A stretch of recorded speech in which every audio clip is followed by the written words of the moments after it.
గంభీరాంపేట మండల కేంద్రంలోని రెడ్డి సేవా సంక్షేమ సంఘం ఆధ్వర్యంలో నూతనంగా నిర్మించిన గణపతి ధ్వజయుక్త శ్రీ మహంకాళి అమ్మవారి విగ్రహ ప్రతిష్టాపన కార్యక్రమంలో సిరిసిల్ల ఎమ్మెల్యే కేటీఆర్, కాంగ్రెస్ పార్టీ సిరిసిల్ల నియోజకవర్గ ఇన్ఛార్జ్ కేకే మహేందర్ రెడ్డి పాల్గొన్నారు. ముఖ్య అతిథులుగా విచ్చేసిన నాయకులకు ఆలయ కమిటీ సభ్యులు ఘనస్వాగతం పలికారు. అనంతరం వేద పండితుల మంత్రోచ్చరణల మధ్య అమ్మవారిని దర్శించుకున్నారు. సిరిసిల్ల ఎమ్మెల్యే కేటీఆర్, కాంగ్రెస్ పార్టీ నాయకులు కేకే మహేందర్ రెడ్డి అమ్మవారి కార్యక్రమంలో ఇద్దరు ఎదురుగా కలుసుకొని ఆత్మీయంగా పలకరించుకున్నారు. అనంతరం రెడ్డి సంఘం సభ్యులు అన్నదానం కార్యక్రమం ఏర్పాటు చేశారు.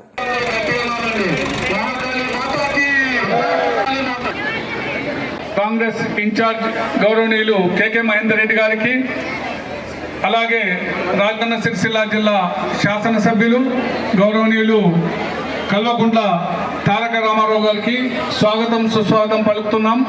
అనుగ్రహం సదా ఉండాలని కోరుతూ వారి కుటుంబ సభ్యులపైన అమ్మవారు రెడ్డి గారు 10,000 రూపాయలు విరాళంగా ఇచ్చి